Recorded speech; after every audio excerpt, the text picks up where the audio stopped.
Page 8. Yeah. Are you Jeffrey or Joe Greathouse?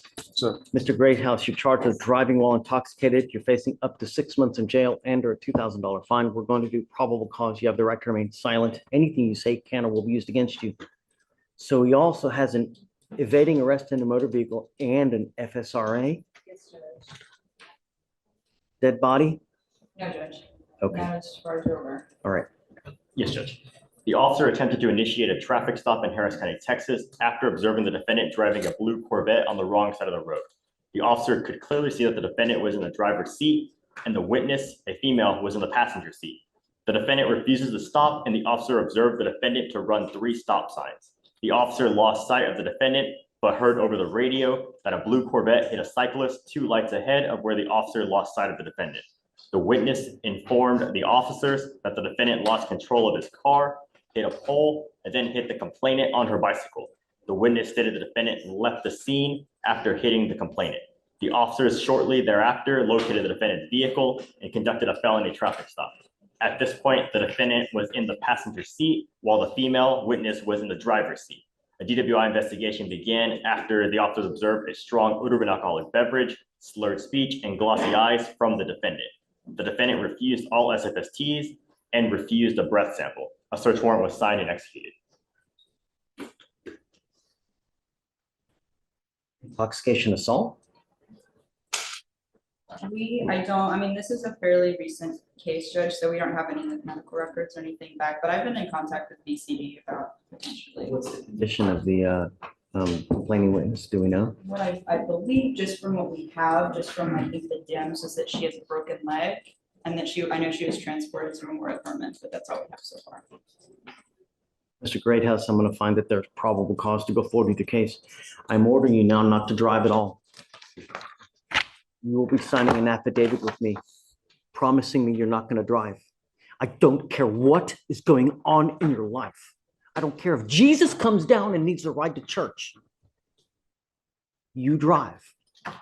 And every time you drive, I will have a contempt hearing. You will be facing 6 months in jail and a $500 fine every time you get into a car and drive. Do you understand? I'm also ordering you not to consume alcohol or illegal drugs, and I'm going to randomly test you. In fact, I'm going to send you now for a drug test because I want to know what, if anything, is in your system. Felicia, I'd like to send him now.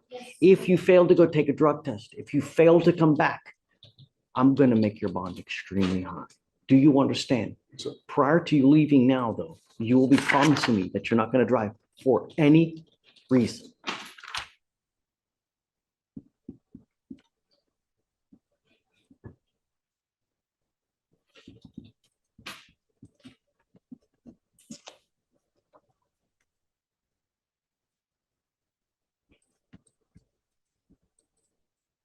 I am also going to put a scram ankle monitor on your leg so I know that you're not consuming alcohol.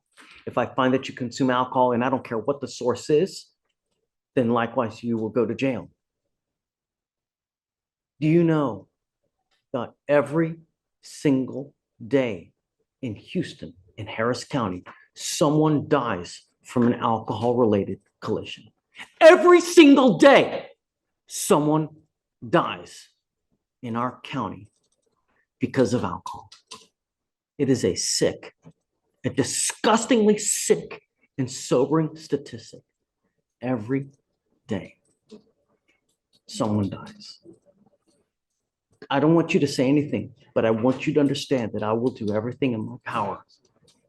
Every resource that I have, I will use at my disposal to prevent anyone from dying under my watch. And if that means putting you in jail and making your bond $500,000, I will do it in a heartbeat. All I'm asking you to do are several things. Don't drive and don't use. Do you understand? Okay, I want to send it for a test now, and then we'll have him come right back, and then we'll finish with bond conditions. And how many days for this round? Today. I'm going to have you swear to us that you're not going to drive, and then we'll send you for the test right now. We are going to reset your case to give you time to hire a lawyer. As it stands now, you're not allowed to drive. And I'm putting in an order to DPS that you're required, if you at some point are going to drive until you get permission from us, you must have an interlock in your car. So, but like what I'm doing now is I'm putting an ankle monitor on you so I know that you're not consuming alcohol. I don't want you to consume illegal drugs as well. You will be randomly tested. If you consume anything like that, I'm going to put you in jail. And I'm telling you now, it's just not going to go well. All I want you to do is keep my county safe and be clean. Do you understand? Sir. I'm sending an order to the Texas Department of Public Safety. And this Texas Department of Public Safety knows that if you're caught driving a car, you were supposed to have an interlock in that car. If you're caught driving a vehicle that doesn't have an interlock on it, they're going to arrest you and put you into custody. Do you understand? What is your question, sir? They scheduled my court date with my other court date, so it's interfering the times. I don't want to miss court on the 16th or 19th. Everything is good. Next court date in felony court is the 19th. You want me to set up for the same day? Oh, you guys have them both the same day at the same time. So what typically happens is you come here, check in first, and then you go to felony. It's okay, but we do that so that you have to come back to downtown less. It's more to be, convenient and to be efficient. If you wanted to put it on a different day, I can. I would appreciate it like that. That way you come here, check in, let us know that you're here, and then you go to felony court. You come up there, you come down. Okay, no problem. You need a lawyer, and I would get on it as quick as possible. Don't sit and wait because you're only going to be okay? All right. I'll have a send to Victoria. We'll have you. You're good to go. Oh.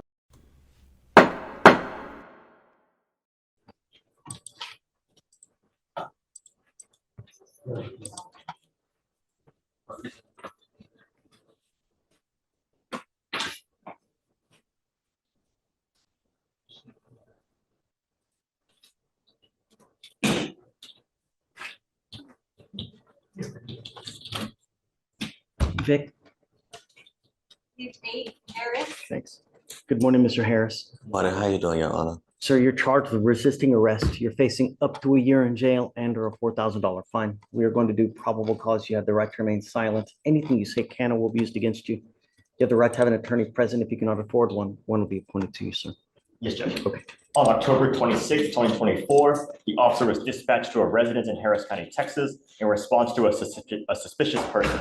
The complainant stated that someone had been beating on his door for 15 minutes.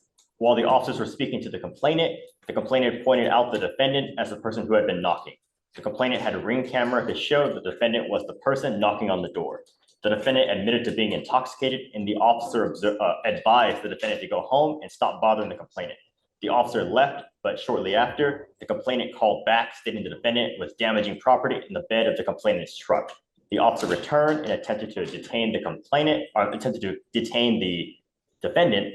While the officers were reaching for the defendant's wrist, the defendant yanked his arms back twice away from the officer. The defendant was being placed under arrest for public intoxication. Now's not the time. Okay, you will get the opportunity to fight the case. Just now's not the time. I've got a bunch of DAs here. Anything you say, they're going to use it against you. It's just not the time. Mr. Harris, I'm going to find that there's probable cause to go forward with the case. I'm ordering you not to consume alcohol or illegal drugs. I'm going to randomly test you. If I find that you're using, I'm going to lock you up. I'm not asking much. I'm also ordering you not to go back to this place. Do you understand? What do you do for a living, sir? What do you do for a living? What I do for a living, nothing as of right now. How old are you? 23. You graduate from high school. I did, sir. Okay, so what are you going to do with the rest of your life? Looking for a job. I had just currently moved to a new address, so I'm looking in the area for a job. When is the last time you've had a job? The end of May, beginning June. Which year? This year. I was at Pilot gas station. I was a cashier and a / field attendant. I just not. I had moved. Like I said, I moved it into a different address. How are you getting money now? Who do you live with? My mom and my stepfather, It's time for you to start working. of course. Too much time on your hands, you're becoming self-destructive. This is not a good way to go through life, Mr. Harris. You know, you got no job, you got no money, you got no prospects. The older you get, the harder life becomes. If you don't have a job, if you ain't got no knowledge, you'll go nowhere in life, penniless when you're 50. That's not a way to go through life. So I want you to get a full-time job. I'm making that a condition of your bond. You understand? And sir, I do have footage of me not resisting this on my aunt's security camera. Okay, Okay, I'm just want to put that out I'm there. gonna appoint your lawyer today. My only concern is that you make something of yourself, Mr. Harris. Of course, of course.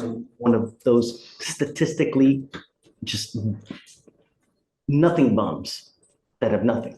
I plan on going to college as well, so I will do something with my life. Your lawyer today, I'm gonna bring you back in 2 weeks and I wanna see what you've done to get a job. If you've done nothing, it's not gonna go well between us. Do you understand? Okay, let me see if I have an application. I need you to fill out an application for me. Deputy's gonna give you an application for an appointed lawyer. I'm gonna have you go to Victoria, sign a reset, and then I'm gonna have you take your seat in the jury box, okay? All right.